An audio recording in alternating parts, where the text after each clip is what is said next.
Oi, oi, oi, oi. Gente boa, gente querida, gente de Deus. Antes de qualquer coisa, apenas levando em consideração as lógicas do algoritmo dessa plataforma, se você não é inscrito neste canal, se inscreva. Basta tocar aí, inscrever-se. Ao lado tem o sininho, clique nele para que ele avise todas as vezes que a gente postar algo novo que for entrar no ar.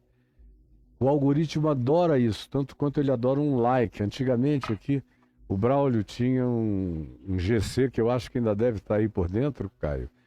E sempre, duas, três, quatro, cinco, seis vezes no programa, ele lembrava automaticamente, entrava aquele GC dizendo inscreva-se, toque no sininho e dê o seu like.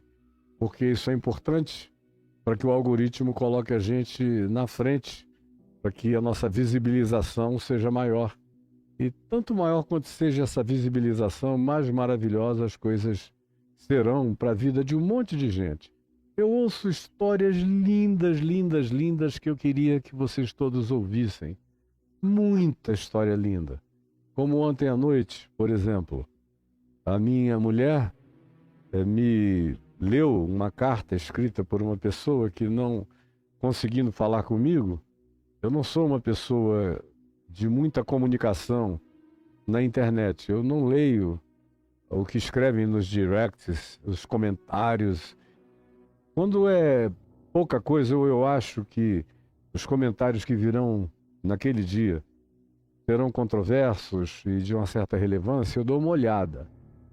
Mas eu trabalho com muitas frentes, não dá. Se eu for ficar só olhando o comentário das dezenas de posts meus que rodam o tempo todo por aí, pela internet, eu não faço mais nada, eu não tenho mais vida.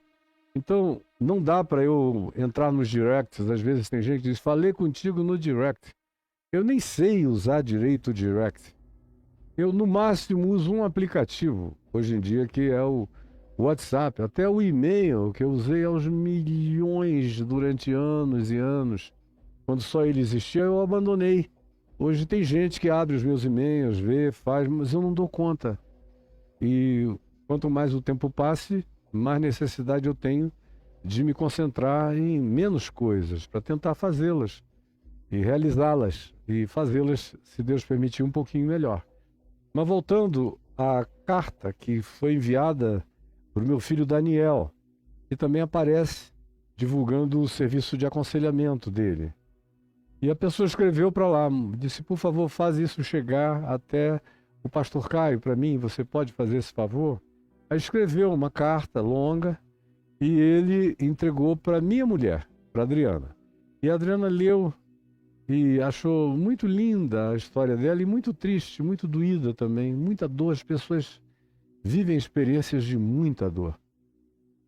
E aí à noite, quando eu já tinha mais ou menos cessado a minha atividade, ela falou, olha, tem algo aqui que eu queria ler para você. E leu para mim. Nem precisei ler, ela foi lendo. E aí eu falei, bom, deixa eu mandar uma resposta para ela e pedi ao meu filho que fizesse essa intermediação e gravei um áudio que eu achei que era longo o bastante, pertinente o suficiente, significativo e relevante a tudo quanto ela tinha me dito e a dor que ela estava experimentando. Pois bem, o que aconteceu, como acontece e é a história repetida de milhares de outros, é que ela já tinha feito aquele périplo religioso. Já tinha ido para aqui, para ali, para acolá, para além, para transalém, para tudo que você quiser imaginar, procurando, procurando, procurando. E sempre aquela angústia, uma incompletude. E ela vai fundo. Ela disse, eu entro, eu não quero ficar na superfície, eu estudo aquela realidade religiosa, doutrinária, ideológica, filosófica, o máximo que eu posso. Mas saindo de tudo com meu coração incompleto. Até que numa certa agonia de alma, ela teve uma intuição de que ela iria naquele dia encontrar uma resposta se ela fosse procurar alguma coisa no YouTube. E ela foi aleatoriamente. E aleatoriamente ela me achou porque o algoritmo me jogou na cara dela. E ela viu uma mensagem. E ela ouviu. E quando ela acabou de ouvir, ela ficou absolutamente tomada por algo que ela nunca tinha experimentado na vida e falou, eu vou ver mais. Aí foi para o meu canal. Aí quando entrou, ela caiu em cima do meu curso, O Caminho do Discípulo, que eu estava dando ainda como aula aqui em casa, às quartas-feiras à noite. Isso foi há 15 anos atrás. E aí ela começou a assistir toda quarta-feira, pegou o que ela tinha perdido e atualizou e começou a assistir. Ela disse, olha, houve uma explosão tão poderosa dentro de mim, a minha vida mudou do avesso. Um poder extraordinário me invadiu, um sentido de significado, de propósito, de razão para ser, para viver, para amar, para me dar. Uma plenitude enorme me possuiu faz anos. E aí ela contou as histórias contemporâneas. Em outras palavras, ela está exatamente preparada, se ela quiser, para começar um grupo do Caminho da Graça, que não precisa nem levar o nome Caminho da Graça, na casa dela, com a filha, o filho, os parentes, amigos que ela tem que procuram ajuda. E ela diz que manda dezenas de vídeos meus para essas pessoas todos os dias e elas ficam querendo mais. Então a minha sugestão a ela é de comece a reunir essas pessoas na sua casa ou na casa de quem tenha um lugar mais adequado para reunir mais gente, porque o que você está fazendo já é o embrião do que a gente ensina as pessoas a fazerem como multiplicação da palavra do Evangelho para quem queira. E o que eu disse a ela, eu repito aqui a você, que vive a mesma alegria de ter tido a sua tristeza, o seu desespero e a sua agonia, tirados assim como algo arrancado com a mão de Jesus. Entrou, pegou, puxou e jogou fora. Pegou, puxou e jogou fora. É assim que acontece. E no silêncio é melhor, meus amigos queridos. Pois bem, hoje eu quero dar continuidade ao que eu anunciei ontem, que era sobre fé e hipocrisia.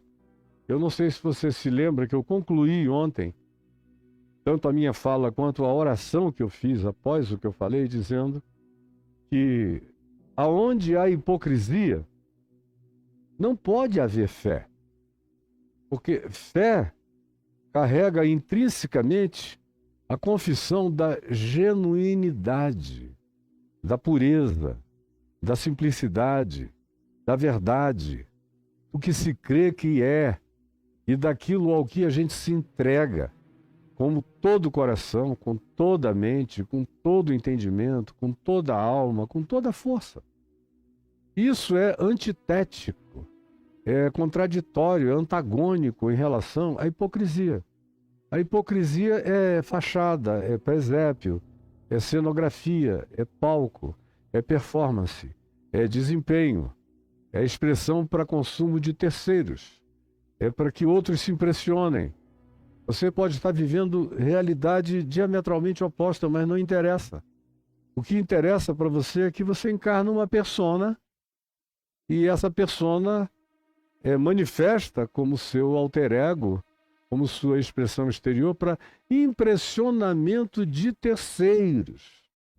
E isso, como a gente viu quando tratamos do parênteses em Lucas, no capítulo 16, no administrador infiel, quando Jesus diz que aquilo que é elevado diante dos homens é abominação diante de Deus, por esse princípio, essa atitude que eu acabei de descrever da hipocrisia é totalmente repugnante, é nauseante diante de Deus. E, portanto, ela é a própria negação da fé pura e genuína, como a gente também já viu com o publicano e o pecador e o fariseu. O pecador, o publicano e o fariseu, que foram ao templo orar. E o religioso, hipócrita fariseu, louvando a si mesmo diante de Deus, orando de si para si, enquanto o publicano ao lado, acerca de quem o fariseu, religioso, fanático e abjeto, dizia, te dou graças, ó Deus, porque eu não sou como esse pecador. Eu não sou adúltero, eu jejuo 2 vezes por semana, eu dou dízimos e toda hora eu dizimo, eu pago a conta, eu Mostro para todo mundo que eu te sirvo, que tu és o meu Deus. Não sou como esse homem que não carrega essa bandeira, essa flâmula da fé para onde vai, que não grita contra as atitudes que pareçam ser contrárias ao teu ensinamento. E ele estava lá se louvando. Enquanto isso, o pecador, publicano, coletor de impostos, desprezado, rejeitado, abominado, marginalizado, ao lado dele, sem ter argumentos a falar, sem ter nada, trazia apenas o seu ser, mas o trazia com pureza, com genuinidade, com sinceridade, com verdade. E o trazia diante de Deus. E não falava de si consigo mesmo, mas falava com Deus. E batia no peito, e baixou a cabeça, e dizia: ó Deus, ó Deus, ó Deus, ó Deus, tem misericórdia de mim, porque eu sou um pecador. Eu sou um pecador. E aí Jesus pergunta: qual desses dois vocês acham que desceu justificado, abençoado, ungido, beijado pelo amor de Deus para sua casa? Qual dos dois? Qual dos dois? E a resposta a essa pergunta, que é retórica, tem uma conclusão única, básica e simples. O publicano, é claro. O da fé. O que não tinha do que se jactar, se vangloriar, se arrogar, mas que se trouxe inteiro para diante de Deus, diante de quem ele sabia. Ele não passava de um flagrante, como todos nós. E na presença de Deus não passamos de entes em estado de flagrante absoluto. Existimos nus na presença dele. E só o que nos pode cobrir é a justiça que vem da fé em relação ao que Cristo Jesus fez, completou e consumou em nosso favor e garante como benefício nosso pela sua ressurreição, validando o fato de que Ele é o nosso Deus e nós somos os seus filhos, na consciência do Evangelho. Na consciência do Evangelho. O que traz um privilégio extraordinário para o viver, para o existir, para todas as dimensões do nosso ser. Pois bem, ontem eu deixei essa pergunta e deixei-a como uma afirmação peremptória. Porque aonde existe hipocrisia, e a gente viu o tema da hipocrisia quando a gente viu da figueira, lembram? Eu falei aqui 40 minutos na figueira, das folhagens, que não era tempo de figos, que era só performaticidade vegetal da figueira, e como ela era identificada por Israel com o próprio povo de Israel, de modo que ao falar da figueira, havia uma mensagem que todo mundo percebia, entendia e compreendia. Ao Jesus amaldiçoar a figueira e dizer nunca mais nasça fruto de ti, quem quer que tivesse um pouco de entendimento, um pouco de sensibilidade, de sutileza interpretativa, percebeu imediatamente que ele estava falando do que ele tinha acabado de fazer no templo um dia antes, expulsando todo mundo, os cambistas, os vendedores, aquele festival, aquele bazar brega de mau gosto religioso, só pensava na arrecadação de dinheiro, no enriquecimento sacerdotal e dos que faziam negócios com os sacerdotes no templo, vendendo cultos, vendendo sacrifícios, vendendo campanhas, vendendo, no primeiro século, as mesmas coisas que adequada e contemporaneamente se vende na mesma perspectiva de engano hipócrita e mentiroso pela religião fetichista dos nossos dias. A mesma coisa. E aí, eu disse que quando Jesus falou isso, nunca mais nasça fruto de ti, os apóstolos que estavam ali nem prestaram atenção na mensagem da hipocrisia. Eles só disseram: ó, que coisa impressionante. E eu disse que é cansativo você ver o crente, o que se diz discípulo, que segue a Jesus, o Evangelho, não aprender nunca. Não aprendem nunca.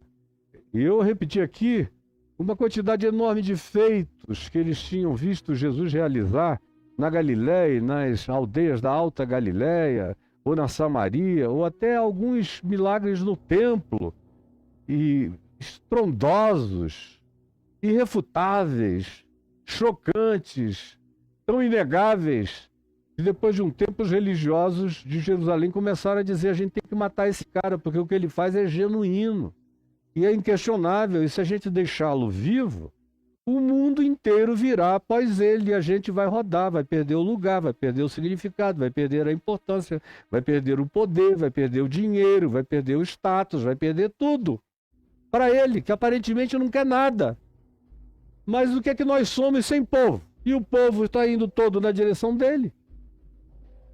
Agora, os discípulos que já tinham visto esses milagres e tudo isso acontecer, já tinham visto que pela palavra de Jesus as ondas se aquietavam, os ventos cessavam.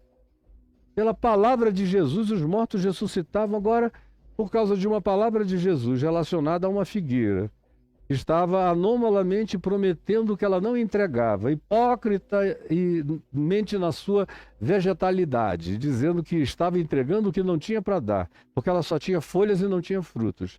Quando Jesus usa isso como um exemplo, como uma ilustração e diz: nunca mais nasça fruto de ti, e ela começa a secar na mesma hora, as folhas vão caindo. E quem conhece bem figueiras sabe que elas chegam a ser árvores enormes. E as folhas vão caindo, caindo, caindo, caindo, caindo. E eles foram caindo e ficando em estupefação. Disse: olha só, meu Deus, está acontecendo. E eu disse que no texto de Marcos, mais tarde, quando eles voltam do templo, a figueira tinha virado um tronco seco e eles ficaram ainda mais perplexos.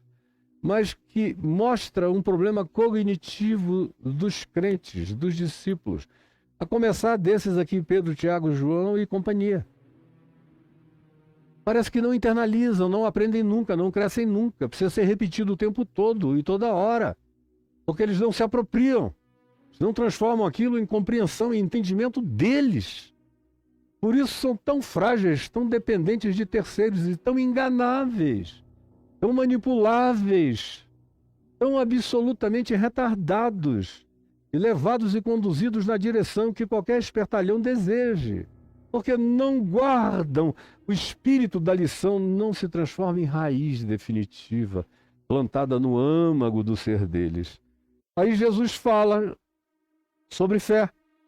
Já que eles só tinham conseguido enxergar isso, como secou depressa a figueira, Jesus lhes respondeu: em verdade eu vos digo, que se tiverdes fé e não duvidardes, porque a dúvida carrega uma certa hipocrisia, quando se trata de você confessar Jesus, como era o caso deles aqui.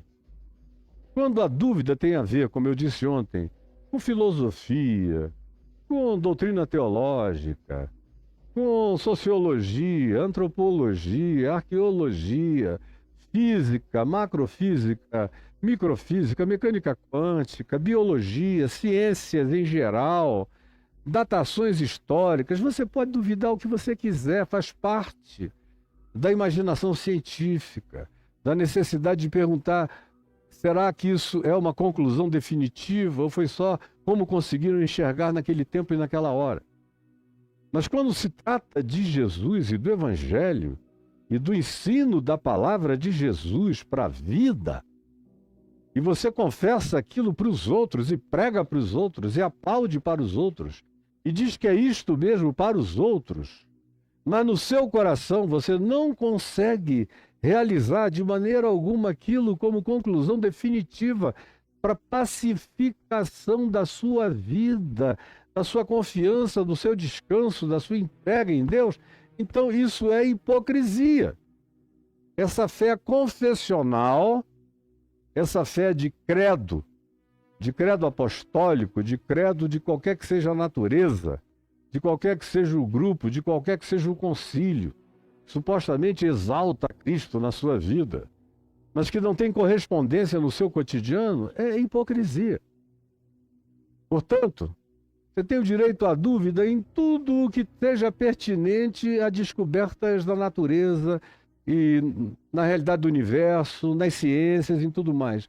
Agora, quando você diz que tem a ver com o Evangelho, tem a ver com Jesus, e você segue Jesus mesmo, e mesmo com tais confissões, você está sempre em choque, em dúvida, em perplexidade, É porque, de fato, nunca houve uma fé genuinamente plantada em você.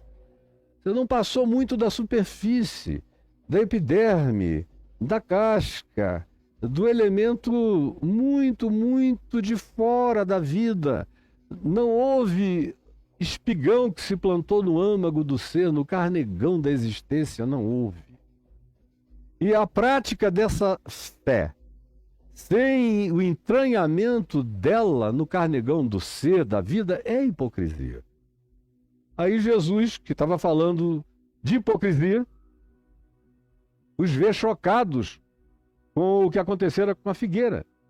E aí, aparentemente muda de tema, mas você vai ver que ele não mudou de tema, ele só está fazendo uma aplicação do tema da hipocrisia, dizendo, na sua resposta, em verdade vos digo, e se tiverdes fé, genuína mesmo, e não duvidardes, porque a fé genuína não fica com tergiversações.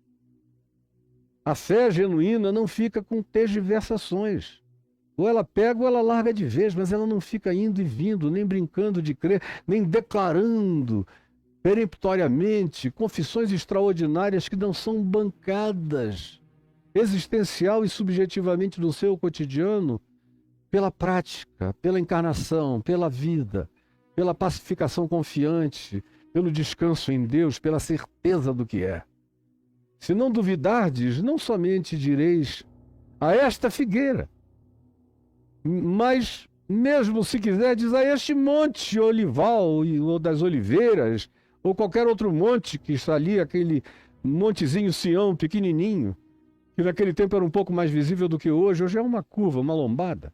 Pois bem, a qualquer desses montes, isso é uma hipérbole, isso é um exagero, não porque a fé não faça isso, é porque não é assim que Jesus age na natureza das coisas. A gente nunca viu João Batista, acerca de quem se disse que ele viria para aplanar os caminhos, para aterrar os vales, para nivelar os outeiros, para fazer caminhos retos para o Senhor. Você não vê João Batista com uma enxada na mão fazendo isso. Isso é tudo metáfora e ilustração. Como a própria figueira se transformou numa metáfora, numa ilustração. E é porque ela era uma ilustração perfeita do que Israel, como figueira mentirosa era, é que ela secou porque Jesus mandou. Porque ela prometia há milênios e não entregava nada, como não entrega até o dia de hoje. Continua seca essa figueira. E sabe lá Deus se ainda tem esperança para ela, com tanta maldade que ela pratica frequentemente. Pois bem, então se não duvidardes, mas credes e disserdes a este monte, lança-te ao mar, tal sucederá. E tudo quanto pedides em oração, crendo. Esse crendo pressupõe a mesma coisa, você pede já sabendo. Como você lê em Marcos, no capítulo 11, nos versos de 20 a 25, quando Jesus diz isso, aliás, até o verso 26, ele diz isso, se vocês orarem, crede que já recebestes, crede que já recebestes, crede que já recebestes. Eu ilustrei com a ressurreição de Lázaro, quando Jesus pediu quase permissão para dizer, Senhor, Pai, eu estou falando contigo, fazendo essa oração só por causa deles. Porque eu sei que tu já me ouviste.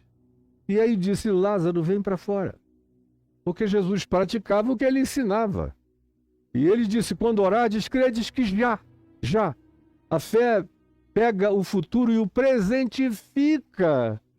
Não como uma esperança, mas como uma certeza, paradoxalmente, abstratamente carregada de concreção dentro de mim. A fé pega o que seja futuro, de coisas que se esperam, e transforma aquilo em certeza de fatos que eu ainda não vejo, mas já são factos. A fé factualiza a realidade antes de elas se tornarem fatos perceptíveis ante os meus sentidos limitados. A fé se antecipa ao espaço-tempo e se apropria daquilo que, sem dúvida no coração, eu falei com meu Pai, aqui, com meu Pai, com meu Pai, com meu Pai que está nos céus. Falei com meu Pai que está nos céus.